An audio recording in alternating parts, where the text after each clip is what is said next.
When they was bringing Walpole to the max, they started double bunking. That shit was crazy. Dudes was fighting COs, and they'd throw a celly in your cell, and you fighting your celly, you don't even know him. Right? Yeah, you don't even know him. Y'all fighting. I started banging with this dude, and he pulled out like a razor and tried to slice me. So we hogged him down. They was trying to charge me with the attempted.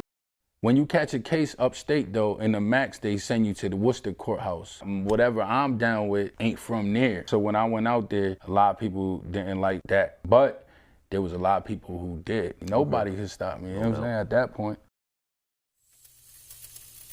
Bounce back, ain't got a moment. When they see you down, just know they love it. Hey everybody, welcome to the Bounce Back Podcast. I'm your host, B. Luke. I got a special guest with me today. So why don't you tell the people your name, where you're from, and a little bit about yourself. Blaze G, man, from Springfield, Mass. You know, Massachusetts representative in here, you feel me? What brings you here today, man? Why don't you tell the people what it is that you do out there in Springfield or Massachusetts in general? Oh yeah, well, you know, I'm a Massachusetts elite spitter, man. I'm a bar spitter. That's what I do, man, you know. I give them the streets through the verses, man. If you're looking for that gritty, man, I'm him. Absolutely, you know man. What I'm saying? So talk about that. How long have you been in the music game for, and what's your why behind it? Why did you start? I've been in the music since like 2012.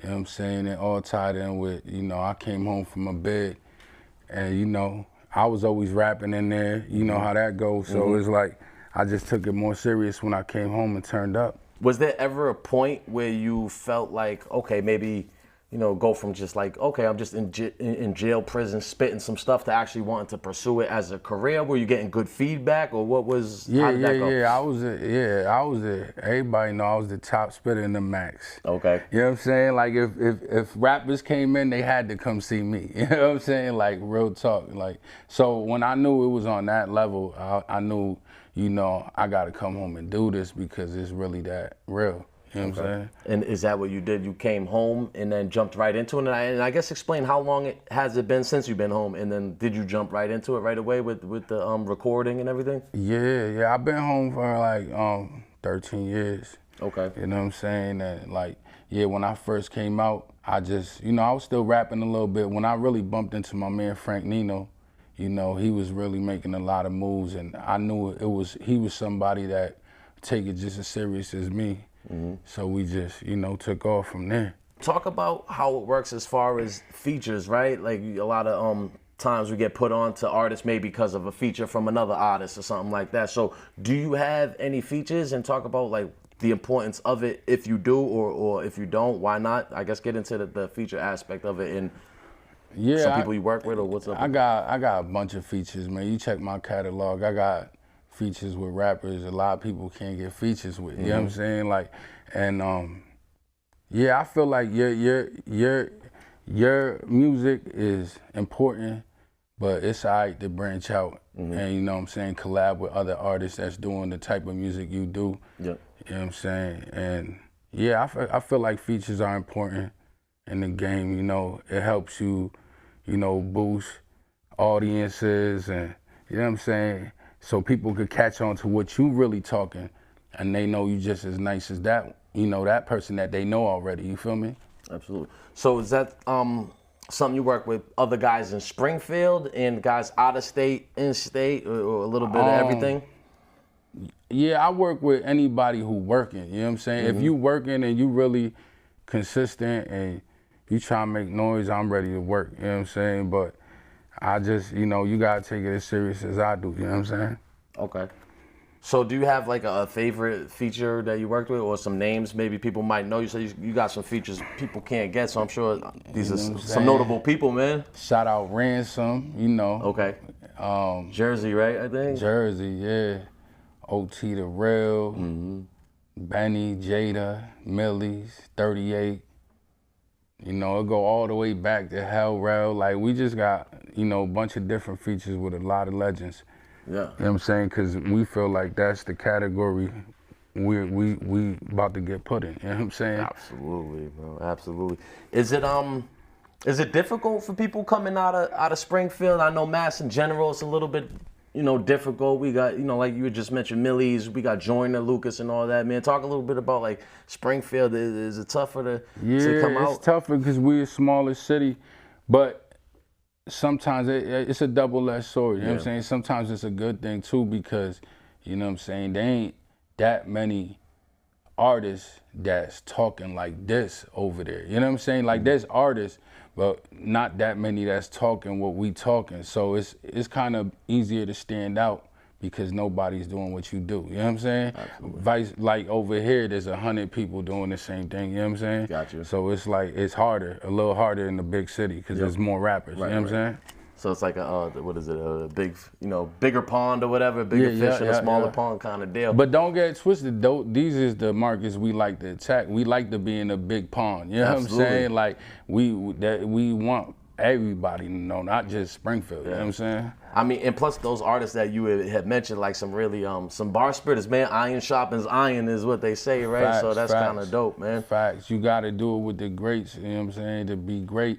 And when you on that same level, not because they said it, because your bars there, you know what I'm saying, that speaks volumes. Absolutely, man. So I want to rewind it a little bit and get a little bit into like what Springfield was like growing up, right? A lot of people, here Boston, Mass, that might be the only city, nationally people know of, right? But Springfield's a big city too, you know what I mean? In Mass, at least, Springfield, Boston, Worcester. So I guess talk a little bit about the Springfield culture, right? I know it's a lot of people, at least from the guys I met, they tend to lean towards like New York sports fans and all this. Couple guys I know they would talk about being Giants fans and all that. Yeah, I don't know if a lot of Springfield guys relate to New York. You know what I'm saying? I mean, is just as far as New York City? Yeah, just as far as about Boston? the same time. Yeah, it's about the same time. Okay. It's just I don't know why they do it, but they do it. Okay, so you can't. So you rep the Boston sports teams and all that, or you personally? I definitely don't rep the New York sports team. I tell you that much, F the Yankees.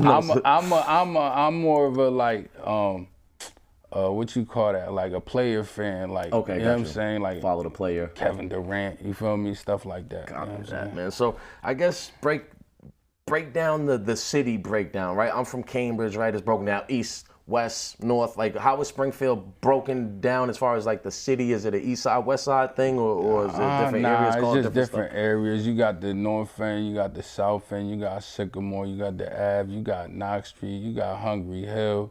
You know what I'm saying? You got IO. It's just a whole bunch of different areas, and that's where people are from, you know what I'm saying? Absolutely. So that's how it worked. Okay, so talk about specifically like your home life growing up. What was that like? I mean, did you have any brothers and sisters? Did both parents in the household? I guess Yeah, I had brothers and sisters. My pops, rest in peace, you know what I'm saying? He was out in Florida, my mom's was over here at home. And I was the baby, the little brother, but like the older brother. You know what I'm saying? So it's like I was outside early, you know what I'm saying? Okay. And yeah. Okay, so talk about that. Was that because the older brothers were outside as well, so you came out a little younger because you had older brothers out there? Or I guess talk about how you I was outside before my older brothers. Okay. You know what I'm saying? They learned a lot of shit they learned from me, and that's a fact. You know what I'm saying? It was more like, honestly, like my pops was, he had moved out of state, and that was like my right-hand man. So when he bounced, I just gravitated towards that. You know what I'm saying? Like, now I got to fend for myself. We outside, you know what I'm saying? Absolutely. So, I mean, what was it about the street life that kind of maybe attracted you to really get in there? It's not for everybody. The same thing everybody attracted to, money. You know what I'm saying? Yep. That's what attracts you, is the money. If you really, into that, that's what it attracts everybody, money. You know what I'm saying? And then with the money comes the power, the status symbol. Yeah. Now you're that dude, right? I mean, was that something part of it for you too? Like people needing you, feeling important and stuff? I mean, it happens that way. I mean, for me, I can't speak for everybody. For me, that was never an intention. I ain't really care about the status, but right. Once you get somewhere, it's automatically that. You know what I'm saying? So it's like you gotta carry it how you carry it. Okay. You know what I'm saying? All right. So talk about like School, right? How did you do it as a student? Was that something that you did well at? Maybe Man, you did I it. dropped Why out not? in 8th grade, man. Dropped out in the 8th grade? Yeah. Okay. I went back, got my GED, but you know, school was never like, you know, I ain't learned nothing I know today in school. Like, I learned in real life situations, you feel what I'm saying? Absolutely. So it's like, I always felt like school was not needed to me. Right. You know what I'm saying? Except for the basics like that, you know? Reading, writing, arithmetic. Everything else I learned off life. Okay. What about sports? Was that something you were into growing up? Oh yeah, crossover crazy. I was these dudes in, man. Pause. You know what I'm saying? Like Basketball. Facts, killing them on the court. You know what I'm saying? Like facts. All right. So why don't you tell people the history, right? I mean, you're a baller, Springfield. I mean, for the people who don't know, what's the relationship there? Oh yeah, that's where basketball started. Yes, you know what I'm sir. saying? Springfield, Massachusetts. That's where it started. Everybody. If you from Springfield, everybody at one point in their life used to play basketball, man. You know what I'm saying? That's just it. That's like the sport over there. Yeah, no. Yeah. I mean, up the way, them Springfield cats was always kind of balling out. The kid Q was for Springfield. He actually passed away, young kid, but he could ball up, man. He took pride in that. Yeah, we used to have them upstate. We used to have them tournaments. Unit-to-unit tournaments. At one point, they stopped it because everybody started fighting. Yeah. But at one point, they was doing the unit-to-unit tournaments. We was balling for real, man. Damn. It was crazy. So let's get into that, right? You drop out of school, 8th grade. So when does the trouble with the law come? How long after that? Was it before that when you start first getting in trouble with the law and getting arrested? That's why I dropped out of school, because they had kicked me out of all public schools and sent me to like a, what you call that? Alternative school. Yeah, they sent me to alternative school, and cause I was already getting in trouble and shit. I was already in and out of juvie, doing all that shit. Mom's Dukes put chins on me. Remember that? Yes, I do. That was crazy. You know what I'm saying? So we had that type of growing up. You know what I'm saying? We was going through that. Yeah. So, like, yeah, I was out of school early because of that, man. You know what I'm saying? So do you think a big part of that was Pops not being around, or do you think things would have been different? Was he like a street dude, or what's your take on that? I don't even think things would have been different, because once I started, getting into what I was getting into, it was over. That's it. My Pops couldn't stop me. Nobody could stop me. You know what I'm saying? At that point. So you had mentioned that you went up to the max, right? So was your first time doing time, was that a state bid, or did you do county and all that first? Yeah, I did juvie. The whole, okay. Yeah, I did juvie. Step up program, I call it. Yeah, I went from juvie to the county. Yep. I did like 9 months in the county, went home for 30 days and caught a 7-year bid. Damn. So I just went there. Yeah, I lasted 30 days in the street. Were you out on parole, or this was a wrap up and you just It was a wrap up.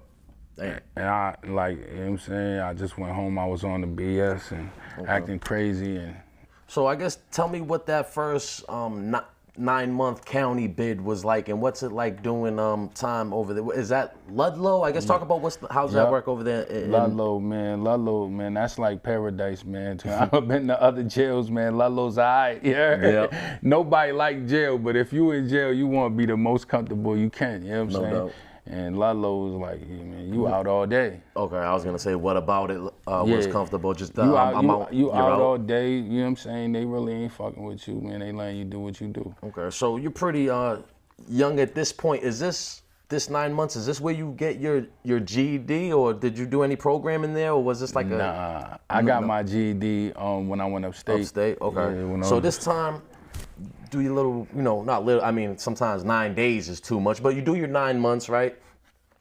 You're getting close to coming home. What's the plan? Do you have a plan, or are you just planning to go right back in the streets? Or did you plan to do the right thing, and sometimes things don't work out that way? So when I got arrested, the day I got arrested, I got shot. And I got arrested that day, same day I got shot. Yeah. So the whole 9 months I was in there, I was actually rehabilitating, getting myself back together. Wow. So I came home with revenge on my mind. Yeah. You know what I'm saying? So that's how we got right back in there. You know what I'm saying? We didn't really have a plan. talk about that, right? You say you got shot. What's that recuperation like? Is it like, where did you get shot? And then I guess talk about like, cause I know with me, man, if I have a stiff neck in prison, I'm thinking like, damn, today will be the day that somebody tries me, right? Like, you know, they be having to walk. It's like vulnerability. So I guess talk about like your injury and I guess what was that like navigating that? Yeah, so I got shot in my back, and like, so my left side really couldn't move my top when I first got shot, and yeah, I went right to jail. You know what I'm saying? It was kind of weird because, like I said, like I was already in juvenile jail, so a lot of people graduated. You feel me? So I get to jail and it's everybody I know. You feel what I'm saying? So it wasn't really like, you know, I had problems off the jump because I knew everybody. You know what I'm saying? I always been a person that, like I was just talking about that, I go walk into any room, I know somebody. You know what I'm saying? I'm outside. So like it wasn't really something I had to worry about. But even though, you know, everybody got their ops. So it's like, I don't know. I never really bumped into them in there. You know what I'm saying? I was in pop my whole bed though. You know what I'm saying? Facts. But yeah, then I just came home and it went crazy. Okay, so I guess talk about that, right? You come home, you're out for 30 days. I guess walk me through the brief little 30 days of what leads up to you catching that case that eventually leads you upstate. 30 days, man, that 30 days, my mind wasn't even right, man. I was just revenged the whole time in there and came home and just ended up catching a kidnapping, home invasion charge. They later dropped it to armed robbery, and that's how I got that. Because we all know home invasion carried 30. Okay. You know what I'm saying? So they dropped the home invasion charge to armed robbery, and I pleaded out. Okay. So let's talk about that. You pleaded out. Why did you plead out? Were people telling on you, the victims there, or like what's going on? Nah, they was going to court on me. Definitely going to court on me. Damn. You know what I'm saying? They definitely went to court on me, and I kind of got caught red-handed, kind of, you know what I'm saying, in the area or whatever. So it was like, damn, it was kind of open, closed case. You know what I'm saying? Because I really didn't have no defense. No doubt. You know what I'm saying? So I had to take the best deal I could get, you know what I'm saying? Because if not, I'm going to be sitting for that 30.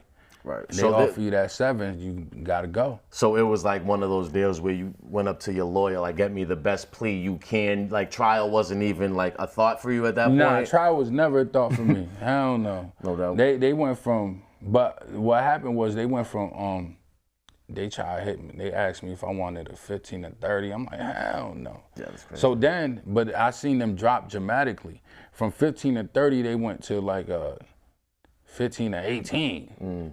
I'm like, damn, that's a lot of years shaved off. Imagine I would have took that 30. Right. You know what I'm saying? Like, for real. So then I'm like, we gonna wait. And from then, they went from there to like a 7 and 9. And then the last, my lawyer came in on a day he wasn't even supposed to come in. He like, yo, listen, I think that's the lowest we can get it. So my bid was actually a 5 to 6. Okay. But I caught a case while in jail, and I ended up overlapping my time, so I did more time behind it. You know what I'm saying? So let's get into that. You plead out, and then at this time, where do you go? Is Concord classification? Yeah, Concord. Okay, so talk about that. You said in Concord, man. Concord was real, man. You know what I'm saying? As soon as I went to Concord, man, I got into it in the gym with some dudes from back home, and they sent me to the hole. From the hole, they sent me to the max, straight to the max, because it raised my points. Yep. So why don't you talk about like how, like right off the rip, like second day one? There. Okay. First movement. Damn. Because I got there at night. I got there like at 10 at night, and in the morning I went to the chow hall. Then I went back, and first movement was the gym. Went to the gym and it popped off. Was that gym up, gym down? Gym up. Yeah, because they got the weight room downstairs. Yep. Yeah. Absolutely. So I guess talk about like, okay, now how long are you sitting in the hole in Concord, and then how does that work till you get to? Is it the max or Walpole at the time? It was a max. It was Susan. I was hot, bro. They had me in it. So when we got into it, it wasn't no gang shit, but they classified it as a gang shit. You know what I'm saying? You know how they do that. So. Absolutely. So they was thinking I was part of a gang I wasn't even part of, and the dude was, they said we was fighting over, you know, positions or some shit, like in the gang ladder. Yeah, the hierarchy. Yeah, and so they held me there for like 6-7 months, bro. Damn. Pending gang investigation. And then they was like, yo, we just ship them to the max, just send them to the max. You know what I'm saying? They sent me to the max, and yeah, I did my bid in my whole 7-piece in the max. Damn. You know what I'm saying? I did it all up there. I never got to go to the medium or nothing. We was catching wreck up there. So, okay, why did you not get a chance to step down to the medium? Like, how's that points work? Don't the points go away after like 18 months or so? Was it because of that case you had told me about? When I was in the max, it was gladiator school at that time, bro. Anybody that was upstairs, they'll tell you, 07 through like 13, like that whole era, shit was crazy. It was very, like, there was a lot of racism going on, and a lot of the gangs was big in there at that time. So it was like, there was just mad gang shit going on. Like, if you partisan, you got to go. You know what I'm saying? Like, that's just how it was working at the time. Was this the double bunk era where they started doing that? We were single, and like 09, 210, that's when they started double bunking. And that shit was crazy. Dudes was fighting COs, and they'd throw a celly in your cell, and you fighting your celly, you don't even know him. Right? Yeah, you don't even know him. Y'all fighting. Yeah, that era, that shit was crazy when they was bringing Walpole to the max. So break that down, right? Because they were telling people like pretty much like, yo, whoever they send as a celly, nobody's bunking up. So you sitting there, or like, you know, dudes might be fighting dudes. Like you said, they only got beef with just because they're trying to make a point or something like that, bro. It's getting kind of a little crazy, right? Yeah, the good thing with me at that time, I was kind of all right because I had a single cell. You know what I'm saying? It was only one bunk in my cell. Okay. So the way they had it was that the bottom tier was Singles. was doubles. Okay. And the top tiers, the first like 10 cells was singles. And I was there so long, I had seniority. They're like, yo, what's up, you want a single? I'm like, hell yeah. So I had a single cell myself, but it ain't last that long, but yeah. So let's talk about how you catch like more time. I mean, what ends up happening? You say you caught a case with, my man had got into it with somebody, and in the midst of them getting into it, I jump in, because that's my boy. So I jump in, I start banging with this dude, and he pulled out like a razor and tried to slice me.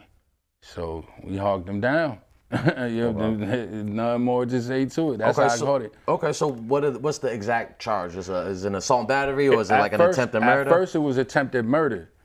You know what I'm saying? So they was trying to charge me with the attempted murder. Which I feel like they do anytime, any weapons pulled out, anything. Bro. Like if I was trying to kill somebody, I would have stabbed them somewhere else, not in his leg or whatever stupid shit it is. You know what I mean? Just because you use the weapon, they gonna do that. You know what I'm saying? So they charged us with attempted murder, and after a while, they was like, yo, what's up? We gonna drop it to assault and battery with dangerous weapon? I'm like, hell yeah. You know what I'm saying? Mm-hmm. So I ended up copping out to that. And what did they do? They ran most of it concurrent? They ran it most How much extra time did you have to do? Like 6-7 months. And what was the plea?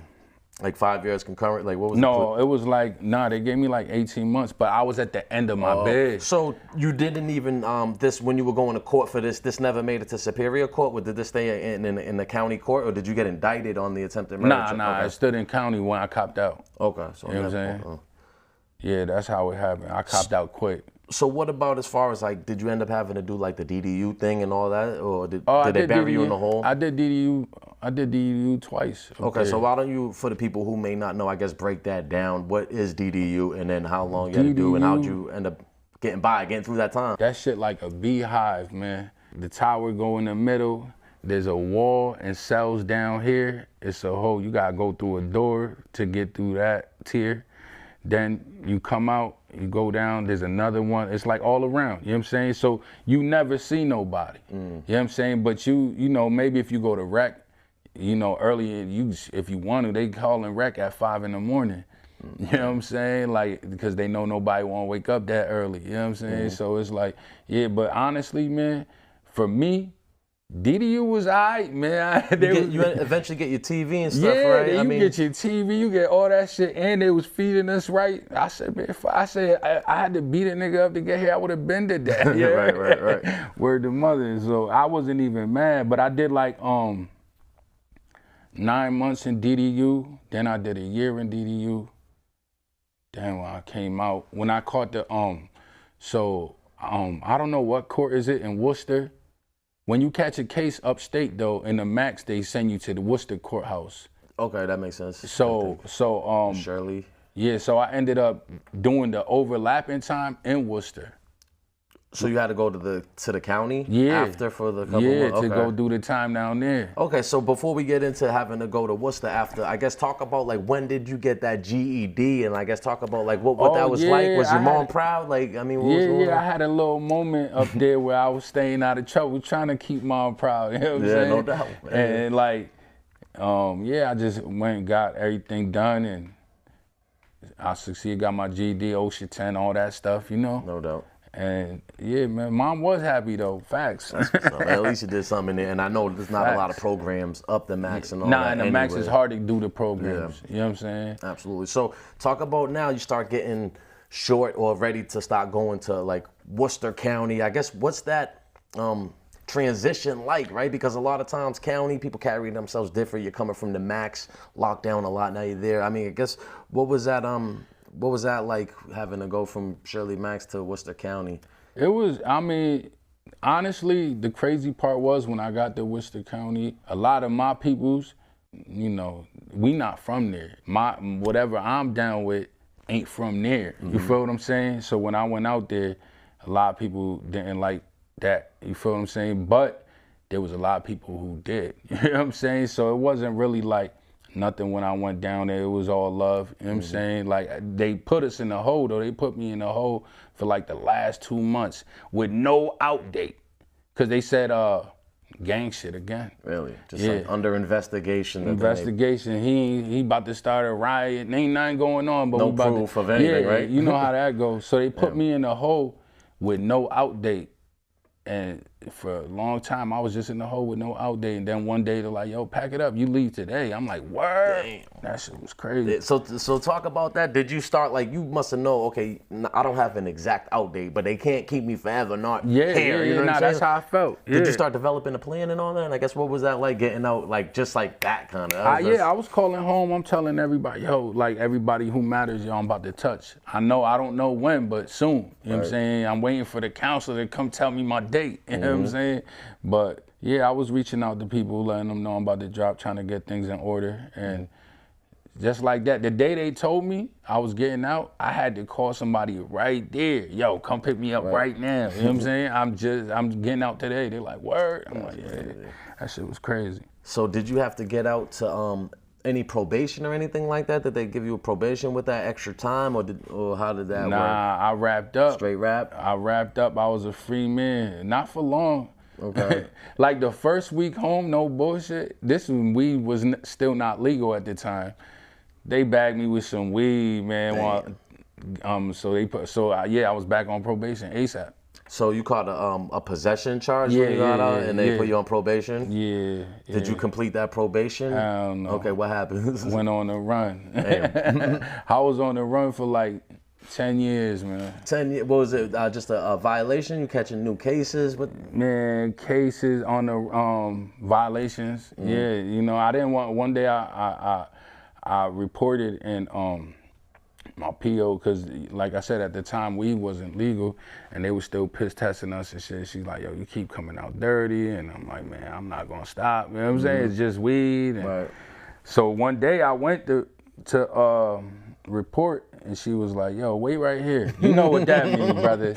Wait right here. I said, man, I'm out of here. Good. Gone. Okay. You know what I'm saying? So I guess how does that finally come to, how do you finally end up clearing all that stuff? Is that something you turn yourself in, or do you get caught up doing something else? You know, yeah, I got caught up doing something else, and that cleared everything. Well, I beat everything else, and you know, I'm still fighting something now. Okay. You feel me? So it's like, So did you have to sit in in jail? You got Oh, a yeah, bail. yeah, You had to go back and sit in I county had to for a little go. bit? I got arrested in Rhode Island. I had to sit out there. Oh, the ACI, whatever. Yeah, Cranston, Rhode Island, or Okay, something that's like where it's that. Yeah, that's where it's at. I had to go sit out there, and when I bailed out from there, I still had the warrants from me running in Mass.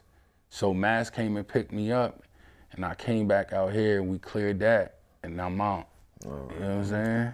So I mean, so a lot of times with music, TV, movies, there's a lot of glorification, right? And a lot of times we make the best of a bad situation in there. We might joke, laugh, try to have fun, but trust me, if anyone was offered to be let out, they'd be like, yeah, please, like me first, right? So I guess I like to ask people, like, what's the worst part about prison and being locked up, bro, in your opinion? Man, your loved ones, man. You know what I'm saying? You got real family, you got kids that really need you. That's the worst part. Like, all them bids I did, I ain't have no kids. So I was just wilding. Yeah. But then when I sat down and I had kids, that was a whole different bid. Yeah. I'm like, I can damn, imagine. I left them out there. You feel me? So it's like, that's gotta be the worst part. To feel that guilt and everything, Facts. too. Man. That's Did the you worst. ever like lose a loved one, pass away while you were inside? And I guess how did you have to handle that, or did that luckily, fortunately for you? I lost a couple friends while I was in there. You know what I'm saying? But you know, all you can do is rep them, honestly, because at the end of the day, man, coming from the environment we come from, it's sad to say, but you know, we lose a lot of people over there. You know what I'm saying? People die all the time, so it's like you could mourn them, but you know, we gotta keep it pushing, and you gotta keep your head on the swivel too. You know what I'm saying? So it's like sometimes you trying to, you know, you might want to mourn something, but life just keeps you moving. You know what I'm saying? Absolutely. That's how it goes. Facts. So talk about some things you might have learned about yourself, right? A lot of time to self-reflect. I mean, sitting in the hole, you and all that. I guess some things that you learned about yourself while you were locked up. So one thing I learned about myself was that while I was locked up was that, you know what I'm saying, I was putting in all my own work, so I really didn't need a gang. You feel what I'm saying? I had to learn that. You know what I'm saying? Like, I had to move on my own situations. I had to go sit in the hole for 10 months. I had to, you know what I'm saying? So you start understanding, like, yo, you the force. You know what I'm saying? You don't need 30, you know, people around you. You can do this alone. You know, you're going to stand on your own. You know what I'm saying? Absolutely. So what advice would you give to somebody just came home today and asked you for some advice about, you know, staying free and what that's going to take? Man, if somebody who just came home today, I'll tell them to just focus on succeeding financially, health. You know what I'm saying? Focus on that. Don't worry about, you know, women. You know, get your financial situation straight, man. Get your health in order, man. And you're going to succeed, man. That's it. Absolutely. And so you said you had became a father along the way. So Yeah. talk about, like, what are some things you're looking forward to as far as that journey moving forward, being a dad? Yeah, you know, you want your kids to, you know, be positive, you know what I'm saying? And no matter what light you came out of, you always want the best for your kid. So, you know, you just want, me personally, I want my kids to just be successful at whatever they want to do. And I want to help them and push them at it, you know what I'm saying? Absolutely. And that's it, man. Absolutely. And a lot of times I like to say that when we come out, or even when we're inside, right, we need like a positive outlet. For me, it's working out, you know what I mean? Is like the music, is that part of that for you? Is it an outlet as far as like mental health and trying to maybe get some things off your chest? And I guess talk a little bit about that. Definitely. Music is therapy for sure, man. And it's like, you know what I'm saying? It's real positive, man. No matter what the music sound like, you know, people could be out here doing a bunch of different shit, but Absolutely. we making music, good Exactly. music, you know what I'm saying? Could be out there, you know, robbing people and stuff like that. So Yeah. people are safe when, you know, people are doing music and all that, bro. That's for Facts. sure. So talk a little bit about that, right? What is it that you're promoting right now? What's next? Do you got music videos, album? Like, what is it that you want right people to now, go check out now? And then what's next? We got that One-Sided Love out right now. That's the album, you know what I'm saying? Go check that, run that up, man. It's fire. We got, You know, we got OT the Real on there. We got Millie's on there. We just dropped the OT the Real video, Hellfire. You know what I'm saying? It's out right now also. And we about to drop the Millie's video. And we got a bunch of videos of my own that we dropping too. So we just working, man. Absolutely. So what's your favorite part about doing music? Is it the recording, the writing? Is it shooting the video, having fun, meeting people? What's your favorite part of going on the stage? I like it all, man. I like all aspects of it, but going on the stage is fire because I like to see the reaction of people in real life. You know what I'm saying? And I like people to meet me in real life, you know, because everybody might have a perception of you through the TV, but, you know, when they get to know you in real life, that's when, you know, the bridges get built. Absolutely. And, you know, so yeah, I say performance dope. Absolutely. So what about this whole New England hip-hop music art scene as a whole, man? I feel like we're on the bubble. A lot of things going on. People are starting to buzz. Like, what's your outlook on it, and why should people tune in, maybe they're not from this region? Yeah, man. New England's big right now, man. Like everybody's working, man. Because you know, New England, even Mass as a state, it's like we overlooked a lot. You know what I'm saying? So now they got everybody working like we got something to prove. You feel what I'm saying? So right now is a good time. You know, like my man Frank Nino got the Force to Win podcast. You know. Like, it's just so many things we're doing to branch out. And not just us, everybody. I see Massachusetts working. Salute to you if you working, man. Everybody keep doing your thing, man. Absolutely, man. So why is it important for people, or for you, or for people in general, to tell their story about maybe being incarcerated in life growing up? Why do you think it's important for people to come and tell their story, bro? It's important because, you know, somebody who ain't been there might, you know, have questions, and your stories might have answers, you know what I'm saying? Like, for real, you know what I'm saying? So it's like you can get to know a situation without actually being in it, and it could actually keep you from that situation, you know what I'm saying? So I think that's why it's important. All right, so why don't you tell the people where they can find you on the social media platforms, what platforms you're on, and give them a run. I'll put a screenshot in the beginning too, which I usually do, but for that's usually for the Instagram. But where else can people find you? I know there's a lot of music everywhere, all sorts of platforms, man. Blaze G on Facebook, you know, all DSGs actually. You know, I'm on all streaming platforms, man. YouTube, Blaze G, Instagram, Blaze G 187. You know what I'm saying? Tap in, man. You know, we got a lot of good music for y'all, man. Absolutely. Facts. And I guess if there was anything that you wanted to touch on, maybe we didn't get a chance to touch on, or if not, maybe just some last words for the audience, bro. Man, listen, man. What's this, the Bounce Back? The Bounce Back man, podcast. Shout out the Bounce Back podcast, man. They lit in here, you heard? I appreciate you, man. Facts. And shout out to you, Blaze G. I'm B. Luke. Guys, remember, this is the Bounce Back podcast. It is what it is. What's next is what you make it. On that note, we're out of here. Peace. Bounce back, ain't got a moment. When they see you down, there's no